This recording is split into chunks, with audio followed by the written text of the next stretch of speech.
It's time now for Global Insights, where we speak to experts from around the world on issues making headlines. Washington gave its first public overview of President Joe Biden's approach to America's competition with China, a classified strategy that was apparently completed last fall. And after decades of trying and failing to change China to follow the international order, US officials are now pursuing a change of tactic to invest, align and compete with Beijing, and also shape the strategic international environment, saying that China poses the greatest threat not only to the US but the world. So what will all of this entail and mean for US allies like South Korea and Japan? We discussed this today with Patrick M. Cronin, Asia Pacific Security Chair at the Hudson Institute, and Jung-yeop, Research Fellow at the Sejong Institute. Very warm welcome to you both. And well, we have a lot of ground to cover today, so we'll be starting with you, Dr. Cronin. The US says that despite the ongoing Russian invasion of Ukraine, Washington is very much going to remain focused on what it sees as the most serious long-term challenge to the international order, which it thinks is posed by China. So how is it exactly planning to do so? Well, we have to do so. We're in an interconnected world, and there's an interplay between what happens in Europe and what happens in Asia. The administration understands this, but we do need to do two things in particular, and I think this is what Secretary Blinken talked about, as well as other key officials. The first one is they're trying to leverage the linkages that exist across Asia and Europe. So think about AUKUS, the Australia-UK-US submarine and technology deal, which the United Kingdom which talks about its global role and global Asia role, playing with Australia and the United States on a very sophisticated piece of work with security implications. The same could be said about NATO. Next month, June, there will be a NATO Indo-Pacific discussion that will include Korea and Australia and Japan and some key members of the Indo-Pacific region. Of course, Korea has now joined the cyber security hub of excellence to try to bring their expertise to bear with NATO. That's just another example of how this is connected.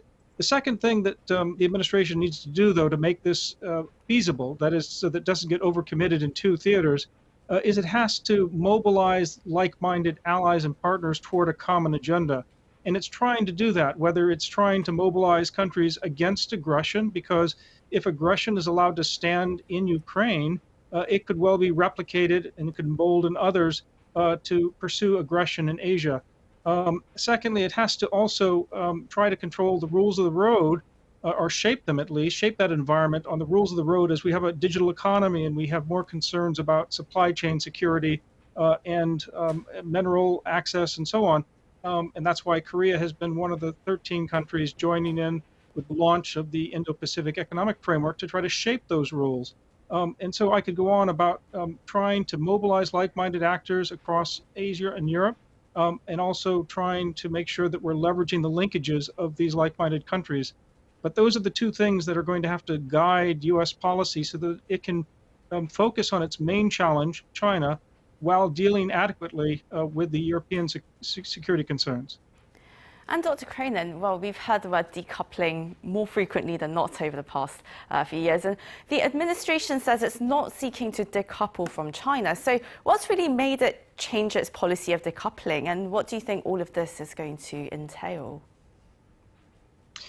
I don't see this as a sharp change. I see this as an evolution of trying to balance long-term security concerns and growing security concerns, especially in the technology-driven economy, which has dual uses for both the economy and for military use, and balancing that with free trade, with open commerce. And so the administration is trying to pursue a smart industrial policy, investments in key critical areas like semiconductors, working with South Korea very closely on that, the president's visit in Pyeongtaek, and also trying to make sure that the rules of the road, again, through the Indo-Pacific Economic Framework, shape and guide the digital economy going forward. That's the kind of smart industrial policy that they're pursuing. They're also obviously trying to crack down on intellectual property theft, on industrial theft, which has been well noted and documented over the past decade in particular from China, but not just China. And I think together, this kind of selective decoupling and this kind of smart industrial policy can help us prevent from completely decoupling the world economy because China is a global actor and part of the global economy with the United States, not just with South Korea and many others throughout the Indo-Pacific. And now, Dr. Wu, the US says it's going to invest, align and compete to win against China. And at the same time, it says it's not going to decouple. So what does this mean for US allies like South Korea, who are also trading partners of China? As Patrick just mentioned, that we are not seeking to decouple from China, because as Patrick mentioned, that China is a global actor and a global player, and South Korea has a huge economic relations with China. So we are not going to decouple from China, but we need to lower our dependency on China, because our dependency led to our vulnerability to certain policy action by China, as we observed in 2016 when there is a fair deployment issues between Korea and China. So I believe that the policies taken by both South Korea and the United States is not seeking exclusion or isolation or even decoupling from China, but we are trying to lower our dependency on China. And another question for you, Dr. Wu. The emphasis seems to be very much on shifting the focus to not just competing with China, but actually winning that competition. And well, can the United States win economically when many countries in the Indo-Pacific, they seemed very unconvinced of the possible benefits that this economic framework might bring, particularly the level of access they would have to the US market. So what are your thoughts on this? So as you just mentioned, that IPEF is not a trade agreement or a free trade deal between countries. So it doesn't include the elements of market opening, especially a US market opening for the countries in ASEAN region. So there's nothing tangible for right now for those countries to getting market access to the United States. But IPEF is about establishing norms and rules that are not possible to regulate unmarket-friendly behaviors in the region. So ultimately, joining IPEF will benefit those countries who are seeking the future growth in the digital trade and other areas of economy that are not regulated by the established norms and rules of trade. So I think ultimately the countries will acknowledge and find out that the joining IPEF will benefit for countries in setting up those rules for the new market and new industries. And Dr. Cronin, with South Korea and other Indo-Pacific countries having joined IPEF as inaugural members, China is obviously seeing this as a threat to its economic presence here in the region. And well, it seems that China, Russia and Pyongyang, they may be moving closer as South Korea and Japan they respectively move closer to the United States. So in terms of dealing with North Korea issues, are you seeing a faction between Seoul, Washington and Tokyo, and on the other hand, Pyongyang, Moscow and Beijing? No, I don't think it's that kind of sharp alignment. I think it's a softer bipolarity, if you will. North Korea has been a spoiler for all of its life, basically. Russia's been constantly a spoiler, but it really shattered the peace and isolated itself when it decided to invade Ukraine in February. It's China, though, that is the disappointment here, because China sets itself up above everybody else. It thinks it has the best approach to COVID, to governance, the best global security initiative, you name it. It thinks it's the top. And yet here it is vetoing sanctions when clearly North Korea is in violation of the UN Security Council resolutions by resuming ICBM tests, and maybe we won't be able to count on China as well when they resume nuclear tests pretty soon.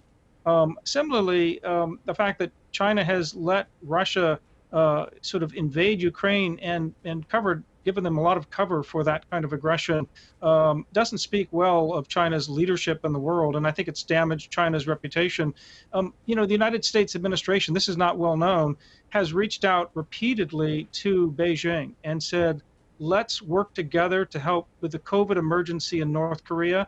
And there's been complete silence and a rejection from China of that kind of cooperation. So I think there's a lot of disappointment in America's view of what China's doing internationally. That's not an alignment of the three countries, but it does mean that China is now joining in against the rules-based order on an increasing level, not just to deal with issues that it has long disagreed with us on, but even with issues like North Korea, where we have over the years expected help.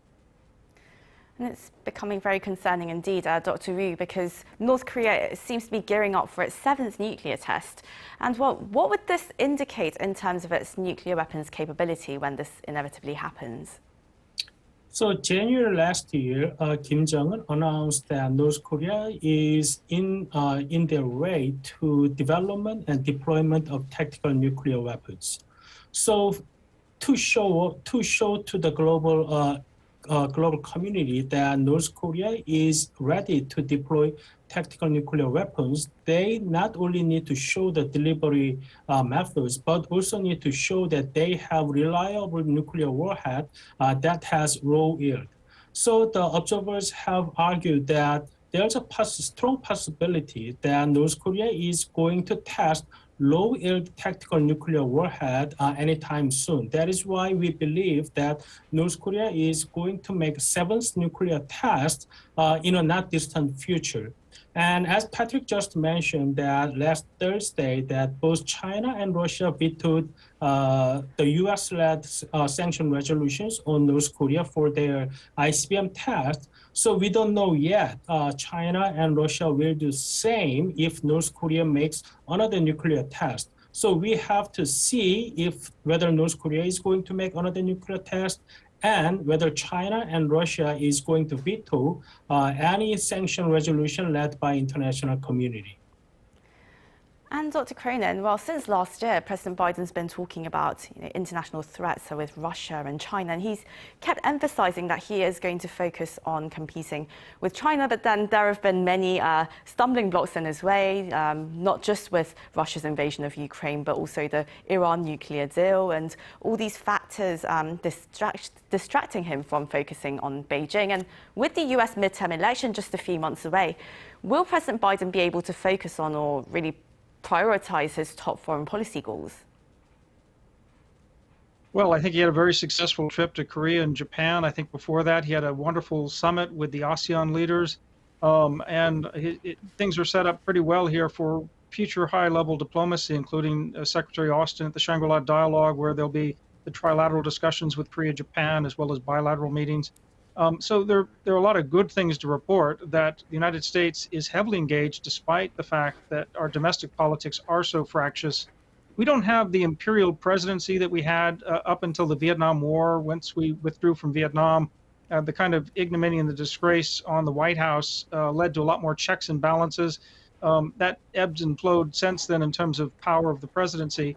But when the domestic politics are bad, the chief executive, the president of the United States, often finds that there's much more room and opportunity in foreign policy. And I expect that President Biden will lean into foreign policy even, or maybe especially, if our domestic politics get worse.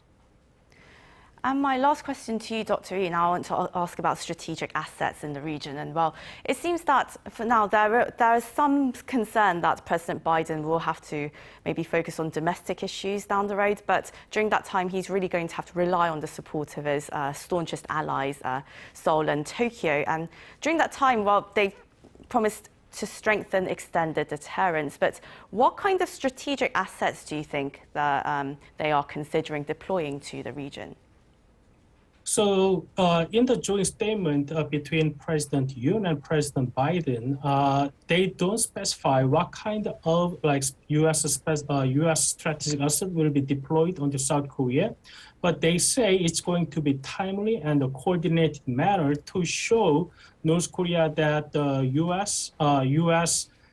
Provision of the extended deterrence to South Korea is rock solid. So we don't know yet what specific assets will be deployed, but discussion of extended deterrence between two presidents show that we are going to defend South Korea from North Korea's any provocations in the future. I see. Well, I'm afraid this is where we're going to have to wrap up the interview today due to time. But that was Patrick M. Cronin, Asia Pacific Security Chair at the Hudson Institute and Jung-yeop Research Fellow at the Sejong Institute. Thank you both so much for your time today. Thank you. Thank you.